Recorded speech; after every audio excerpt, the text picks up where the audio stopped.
বললেন না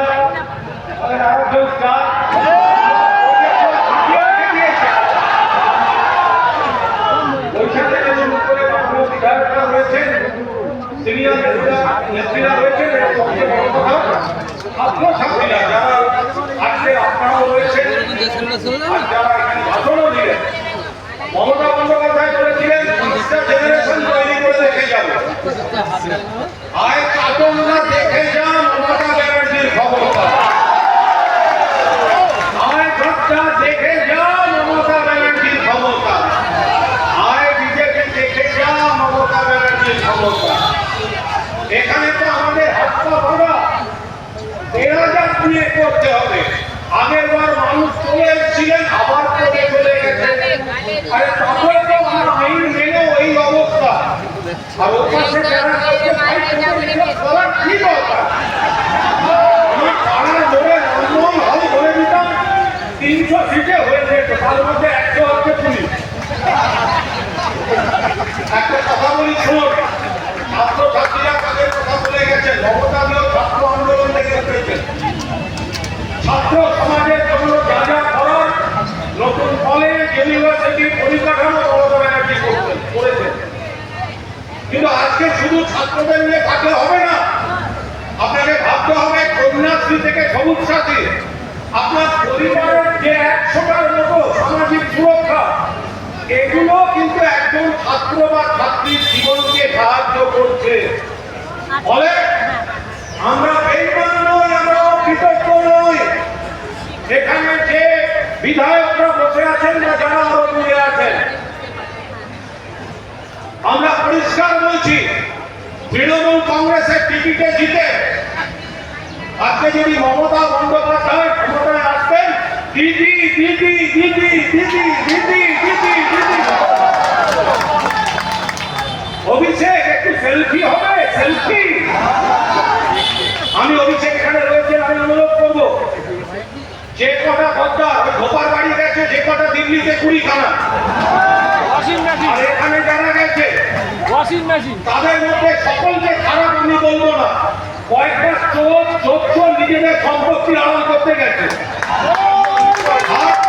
কয়েকজনকে পুলিশ চাপ দিয়ে, আমি পুলিশকে অনুরোধ করবো, হচ্ছেটা কি? একের পর এক থানার অফিসার থেকে খবর আসছে, আমাদের ছেলেদের ডেকে বলা হচ্ছে এই রাজনীতি করলে, মমতা ব্যানার্জির সঙ্গে থাকলে আপনাদের লোক আছে, আমাকে ধাক্কা মেরে ফেলে দেবে। করবেন না, আমরা আইন মেনে চলি। কি করবো না, ডায়েরি আমাদেরও আছে, নাম ঠিকানা আমাদেরও লেখা থাকছে। 31 সালে এই মমতা ব্যানার্জি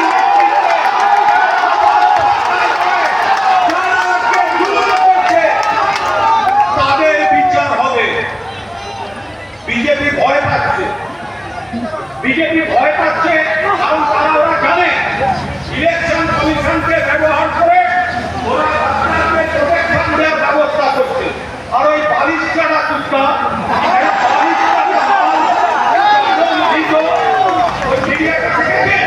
বালিশ কাটছে রাস্তাটা আপনাদের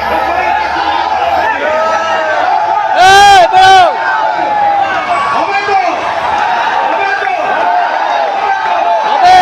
বালিশ কাটা কুকুরের কাছে যারা থাকে তাদের গায়ে মানুষের রক্ত থাকতে পারে না। ফলে বিজেপি বুঝে গেছে যে কেন্দ্রের সরকার রাজ্য সরকারকে ভয় দেখিয়ে পুলিশকে ব্যবহার করে, কালকে অভিষেকের অফিস ভাঙতে গেছিল, রুখে দাঁড়িয়েছে। সহকর্মীরা আমাদের ছেলে মেয়েরা ছিলেন, আমাদের একটাই বক্তব্য, ছাত্ররা ছাত্রর কাজ করবে, প্রিয়াঙ্কা তার বাহিনী নিয়ে ছাত্রর কাজ করবে, কিন্তু তৃণমূল কংগ্রেস, মাদার, যুব, আরো যত শাখা আছে, আমাদের এক থাকতে হবে। ছোট বড় মুঠি হলে কিন্তু বিজেপি সামলাতে পারবে না। তাই অভিষেককে অনুরোধ যে যারা একেবারে পুলিশের চাপে চলে গেছে, বাধ্য হয়েছে, সেগুলোকে আপনাদের নিজের সরকার বেইমানগুলো দলের খেয়ে পড়ে দিল্লিতে বেইমানি করছে, বাংলায় বেইমানি করছে,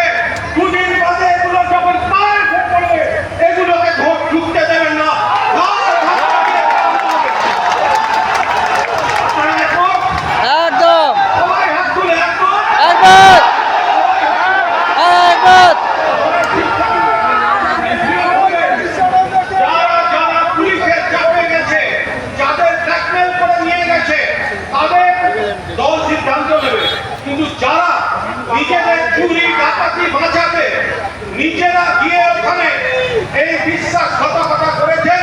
তৃণমূলে যদি আর একবার দেখা যায়, আমরা দাঁড়িয়ে ঘাড় ধাক্কা দিয়ে রাস্তাগুলো একদম মারো। চেষ্টা করছে। ওদের প্রোটেকশন দেওয়ার চক্রান্ত হচ্ছে। কি চক্রান্ত আমরা পরে জানাবো। কিন্তু জেনে রাখুন, যেখানে মমতা ব্যানার্জি, অভিষেক ব্যানার্জি, সেটাই তৃণমূল কংগ্রেস। যেখানে মমতা ব্যানার্জি, সেটাই তৃণমূল। মমতা ব্যানার্জি জিন্দাবাদ, তৃণমূল কংগ্রেস জিন্দাবাদ। জিন্দাবাদ জিন্দাবাদ। মমতা ব্যানার্জির নেতৃত্বে তৃণমূল কংগ্রেস লড়ছে, লড়বে। লড়ছে লড়বে। আর গদ্দার দেখে যা, তৃণমূলের ক্ষমতা, আর শাসন দেখে যা, তৃণমূলের ক্ষমতা, আর গদ্দার দেখে যা, তৃণমূলের ক্ষমতা, আর গদ্দার দেখে যা, তৃণমূলের ক্ষমতা, আর বিজেপি দেখে যা। তৃণমূলের ক্ষমতা। এই স্পিরিটটা নিয়ে আমাদের এগিয়ে যেতে হবে। বাকি বক্তারা আছেন রাজপথে, মাথার উপর মমতা বন্দ্যোপাধ্যায়, নেতৃত্ব দিচ্ছেন সেনাপতি অভিষেক বন্দ্যোপাধ্যায়, কোর্টে ওদের পাগল করে ছেড়েছেন কল্যাণ বন্দ্যোপাধ্যায়। পরাজয় পরাজিত হয়েছেন সরকারকে নিয়ে। তারপর থেকে যারা মাটি কামড়ে বুঝে বুঝে সমস্ত হামলা, সমস্ত মিথ্যা অভিযোগ সত্ত্বেও মাটি কামড়ে তৃণমূলের হয়ে মমতাদির হয়ে আসছেন, তাদের প্রত্যেককে জানাচ্ছি সশ্রদ্ধ প্রণাম। এই লড়াই বৃথা যাবে না। ধৈর্য রাখুন। সম্মান আপনাদের আছে, সম্মান আমাদের আছে। গদ্দারদের বাংলার মাটিতে কোনো সম্মান নেই। আর বিজেপি গদ্দারদের ভাড়া করে তাদের দখলদারি চলবে না। এর পরের লোকসভা নির্বাচনে ক্ষমতায় আসবে বিজেপি বিরোধী ইন্ডিয়া শক্তি, যার নিয়ন্ত্রণ থাকবে পশ্চিমবঙ্গের নেত্রী মমতা বন্দ্যোপাধ্যায়ের হাতে। বিজেপি দিল্লির ক্ষমতা পেতে যাবে। সারা ভারতবর্ষে বিজেপি ধর্মনিরপেক্ষ শক্তি আসবে।